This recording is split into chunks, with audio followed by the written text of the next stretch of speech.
नमस्कार। कभी सोचा है कि कुछ चीजें इतनी महंगी क्यों होती हैं या देश में नई नौकरियां आखिर बनती कैसे हैं? आज हम अर्थशास्त्र की उसी दिलचस्प दुनिया में उतर रहे हैं। ये एक ऐसी ताकत है जो हमारे रोजमर्रा के फैसलों से लेकर पूरी दुनिया की चाल तक सब कुछ तय करती है। चलिए इसे मिलकर समझते हैं। तो आज के सफर में हम क्या क्या देखने वाले हैं? सबसे पहले हम अर्थशास्त्र की नींव से शुरुआत करेंगे। समझेंगे कि ये असल में है क्या, इसकी सबसे बड़ी चुनौती क्या है और दुनिया भर की अर्थव्यवस्थाएं आखिर काम कैसे करती हैं। और अंत में हम भारत पर एक नज़र डालेंगे और किसी भी अर्थव्यवस्था के अलग अलग हिस्सों को बारीकी से जानेंगे। तो पहला सवाल, अर्थशास्त्र यानी इकोनॉमिक्स असल में है क्या? इस सवाल का जवाब देने के लिए आइए इतिहास में थोड़ा पीछे चलते हैं और उन कुछ महान विचारकों से मिलते हैं जिन्होंने इस विषय को आकार दिया है। देखिए, अर्थशास्त्र की शुरुआत एक सीधे लेकिन बहुत गहरे सवाल से हुई। किसी भी देश की दौलत आखिर है क्या और ये बनती कैसे है? ये सवाल आज भी उतना ही जरूरी है जितना सदियों पहले था। और इस सवाल का जवाब देने वाले पहले लोगों में से एक थे एडम स्मिथ, जिन्हें आधुनिक अर्थशास्त्र का पिता भी कहा जाता है। 1776 में अपनी मशहूर किताब द वेल्थ ऑफ नेशंस में उन्होंने कहा कि अर्थशास्त्र का काम ही यही है कि वो राष्ट्रों के धन की प्रकृति और उसके कारणों की जांच करे। मतलब उनका पूरा फोकस प्रोडक्शन और ट्रेड पर था। लेकिन समय के साथ जानते हैं, अर्थशास्त्र की परिभाषा बदली। डॉक्टर एल्फ्रेड मार्शल ने फोकस को बड़े बड़े देशों से हटाकर आम इंसान पर ले आए। उन्होंने कहा कि अर्थशास्त्र मनुष्य के जीवन के साधारण कारोबार का अध्ययन है। मतलब ये समझने की कोशिश कि हम कमाते कैसे हैं और अपनी भलाई के लिए खर्च कैसे करते हैं। और फिर आए लियोनेल रॉबिन्स, जिन्होंने हमें वो परिभाषा दी जिसे आज सबसे ज्यादा माना जाता है। उन्होंने कहा कि अर्थशास्त्र वो विज्ञान है जो इंसानी व्यवहार को असीमित इच्छाओं और सीमित साधनों के बीच एक रिश्ते के तौर पर देखता है। सीधे शब्दों में कहें तो ये चुनाव का विज्ञान है। और यही वो आइडिया है जिसे हम अपने अगले सेक्शन में और गहराई से समझेंगे। तो अर्थशास्त्र की वो केंद्रीय समस्या क्या है जिसका जिक्र रॉबिन्स ने किया? आइए इसके बिल्कुल मूल में उतरते हैं। ये है दुर्लभता और चयन की समस्या, एक ऐसी चुनौती जिसका सामना हम सब हर दिन करते हैं। ये सब इस एक सीधी सी सच्चाई पर टिका है। हमारी ख्वाहिशें अनंत हैं, लेकिन उन्हें पूरा करने के जो साधन हैं वो सीमित हैं। सोचिए, आपको एक नया फोन भी चाहिए, छुट्टियों पर भी जाना है और एक नई गाड़ी भी लेनी है, लेकिन आपके पास पैसा सिर्फ एक चीज के लिए है। बस यही अर्थशास्त्र की मूल समस्या है। इस पूरी प्रक्रिया को हम 3 आसान स्टेप्स में समझ सकते हैं।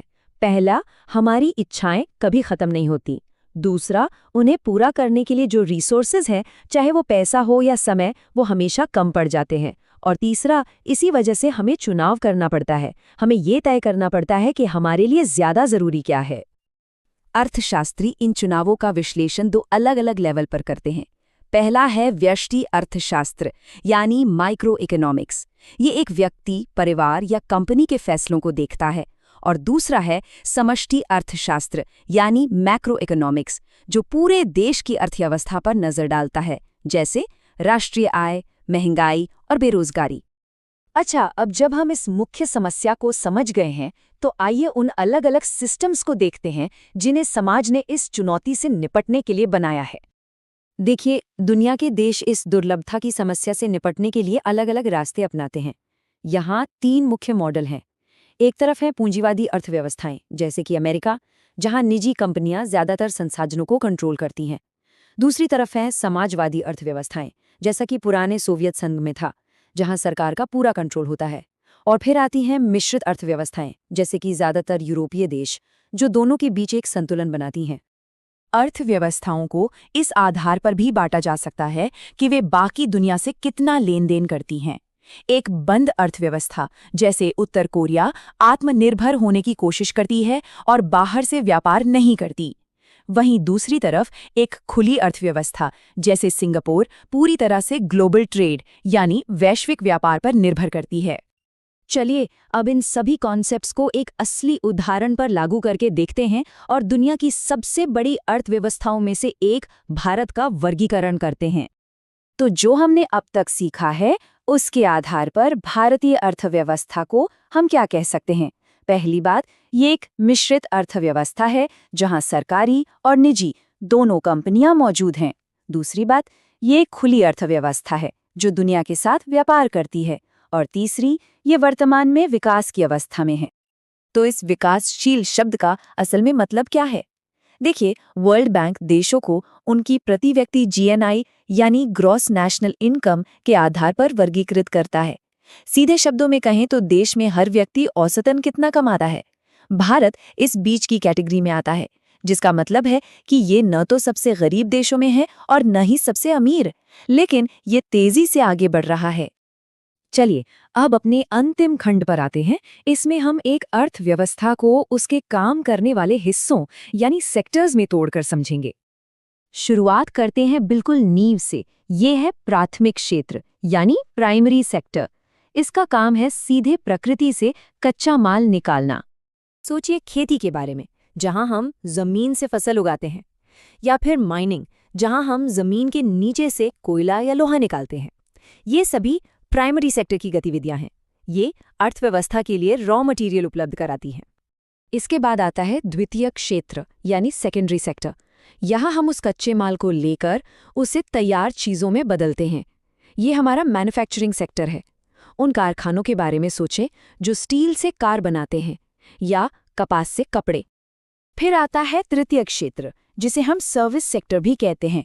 ये कोई सामान नहीं बनाता, बल्कि सेवाएं प्रदान करता है, जैसे कि बैंकिंग, ट्रांसपोर्ट, शिक्षा या एक डॉक्टर की सलाह। ये सब सेवाएं हैं। चौथा सेक्टर है क्वाटरनरी सेक्टर, जो पूरी तरह से ज्ञान और सूचना पर आधारित है। इसमें research and development, software development और आईटी जैसी चीजें शामिल हैं जो इनोवेशन को बढ़ावा देती हैं। और आखिर में है पंचक क्षेत्र यानी क्विनरी सेक्टर। ये अर्थव्यवस्था का सबसे ऊंचा स्तर है, जहां टॉप के डिसीजन मेकर्स शामिल होते हैं। बड़ी कंपनियों के सीईओ, टॉप सरकारी अधिकारी और बड़े साइंटिस्ट।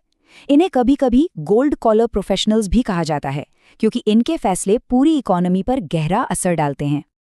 तो हमने अर्थशास्त्र के 5 क्षेत्रों को देखा, लेकिन जैसा कि हम जानते हैं, दुनिया लगातार बदल रही है। ऑटोमेशन और आर्टिफिशियल इंटेलिजेंस के बढ़ते प्रभाव के साथ एक बड़ा सवाल ये उठता है कि क्या हम शायद एक नए छठे आर्थिक क्षेत्र की दहलीज पर खड़े हैं? भविष्य क्या लेकर आएगा? ये एक ऐसा सवाल है जिसका जवाब हम सब मिलकर ढूंढेंगे। हमारे साथ जुड़ने के लिए बहुत बहुत धन्यवाद।